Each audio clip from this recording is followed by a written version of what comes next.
+1 അക്കൗണ്ടൻസിയിലെ നാളെ വരുന്ന ഫൈനൽ എക്സാമിന് ഏറ്റവും ഇമ്പോർട്ടൻ്റ് ആയിട്ട് നിങ്ങൾ ഓർഡറിൽ പഠിക്കേണ്ട പ്രോബ്ലംസ് ഏതാണ്?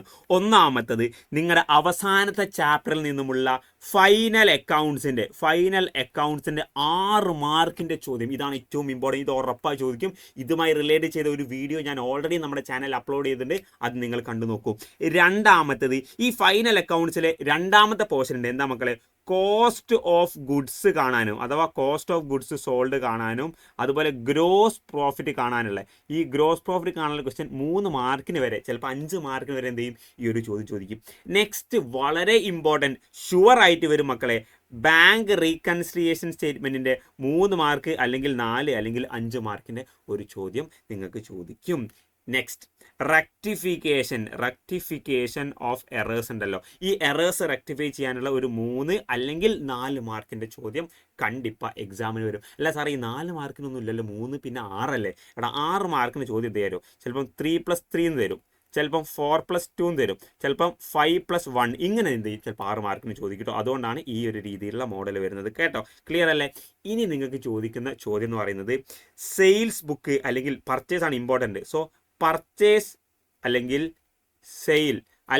സെയിൽ റിട്ടേൺ അല്ലെങ്കിൽ പർച്ചേസ് റിട്ടേൺ ബുക്ക്, ഇത് ഈ 4 ഏതെങ്കിലും ഒന്ന് ചോദിക്കും. ഇത് 4 ഒരേപോലത്തെ ഇരട്ടകളാണിത്. ഇരട്ടകളല്ല, 4 അപ്പം ഇരട്ട അല്ല, ഒറ്റ, ഇരട്ട, മൊരട്ട, ക്വാർട്ടറിബിൾ, ഇംഗ്ലീഷിൽ ക്വാർട്ടറിബിൾ എന്നാണ് പറയുക. അപ്പോൾ ഈ 4 ഒരേപോലെ ചെറിയ വ്യത്യാസം മാത്രമേ ഉള്ളൂ. ക്ലിയർ അല്ലേ? ഇനി ചില സമയത്ത് അഥവാ ചോദിക്കുക ഉറപ്പൊന്നുമില്ല, പക്ഷേ ട്രയൽ ബാലൻസ് വളരെ ഈസിയാണ്. ആയിട്ട് പഠിക്കാൻ പറ്റിയൊരു പോസ്റ്റാണ് ട്രയൽ ബാലൻസ്. അതും പഠിച്ചു വെച്ചോ. ഇനി നിങ്ങളുടെ മോഡൽ എക്സാമിന് ചോദിക്കാത്തൊരു ചോദ്യം എന്താ മക്കളെ? Double column cash book. ഇത് എല്ലാ വർഷവും ചോദിക്കാറുണ്ട്. ഈ വർഷത്തെ മോഡലിന് ചോദിച്ചില്ല. അതുകൊണ്ട് മിക്കവാറും ഈ വർഷത്തെ ഫൈനൽ എക്സാമിന് ഇത് 6 മാർക്കിന് ചോദിക്കാനുള്ള ചാൻസ് ഉണ്ട്. ഇനിയും എക്സാമിന് നിങ്ങൾക്ക് പഠിക്കാൻ സമയമുണ്ടെങ്കിൽ നിങ്ങൾ പഠിക്കുന്ന കാര്യം മക്കളെ, റെക്ടിഫിക്കേഷൻ്റെ അതിന് പുറമെ നമ്മുടെ അഡ്ജസ്റ്റ്മെൻറ്റ് എൻട്രി. എന്താ മക്കളെ? Adjustment entry. ഫൈനൽ അക്കൗണ്ട്സിലെ ചില എൻട്രീസ് ഉണ്ട്. Rent outstanding, prepaid expense. So അതിൻ്റെ ജേണൽ ഉണ്ട്, പഠിച്ചു വെക്കുക. പിന്നെ നിങ്ങൾക്ക് കുറച്ചുകൂടി ഡിഫിക്കൽട്ട് ആയിട്ടുള്ള ഡിപ്രിസിയേഷൻ അല്ലേ എന്താ മക്കളെ? ഡിപ്രിസിയേഷൻ എന്നുള്ള ചാപ്റ്ററുമായി റിലേറ്റ് ചെയ്ത് നമ്മുടെ അസറ്റ് അക്കൗണ്ടിങ് ഉണ്ട്. ഒരു ലെഡ്ജർ അക്കൗണ്ട് പ്രിപ്പയർ ചെയ്യാണ്ടാവില്ലേ ഡിപ്രിസിയേഷൻ ഒക്കെ ചെയ്യുന്ന ആ അസറ്റ് അക്കൗണ്ടിങ്ങും അതുപോലെ തന്നെ അതിൻ്റെ ജേണൽ എൻട്രി കൂടി എന്താ മക്കളെ? അതിൻ്റെ ജേണൽ എൻട്രി നിങ്ങൾ എന്ത് ചെയ്യുക? പഠിച്ചു വെക്കുക. ഇനി പുറമെ സാധാരണ നിങ്ങൾക്ക് അറിയാവുന്ന ജേണൽ എൻട്രീസ് അല്ലേ?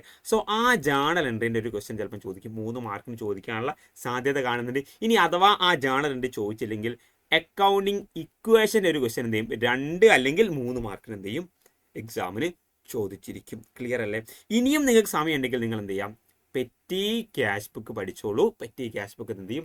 ചിലപ്പം ഈസിയാണ്. പെറ്റി ക്യാഷ് ബുക്ക് പഠിക്കാൻ വളരെ ഈസിയാണ്. അപ്പോൾ ഇത്തരത്തിലുള്ള ഈ എല്ലാ ക്വസ്റ്റ്യൻസും ഡിസ്കസ് ചെയ്യുന്ന ലൈവ് മക്കളെ നമ്മുടെ ചാനലിൽ നാളെ കൃത്യം 7 രാവിലെ 7 ലൈവ് കണ്ട് നേരെ എക്സാമിന് പൊക്കോ. ഫുൾ മാർക്ക് എന്ത് ചെയ്യാൻ പറ്റും? നിങ്ങൾക്ക് സ്കോർ ചെയ്യാൻ പറ്റും. മോറോവർ നിങ്ങൾക്ക് ഹെൽപ്ഫുൾ ആയിട്ടുള്ള ഒരുപാട് വീഡിയോസ് നമ്മുടെ ചാനലിൽ കൊടുത്തിട്ടുണ്ട്. അതൊക്കെ കാണുക, അതൊക്കെ കണ്ട് ലൈക്ക് ചെയ്യുക, ചാനൽ സബ്സ്ക്രൈബ് ചെയ്യുക, ഫ്രണ്ട്സിനെ ഷെയർ ചെയ്യുക. ഫ്രണ്ട്സിനെയും കൂടി നമ്മുടെ ലൈവിലേക്ക് വരാം. ലിബാൻ സാർ കൂടെ ഉണ്ടാകും. All the very best wishes.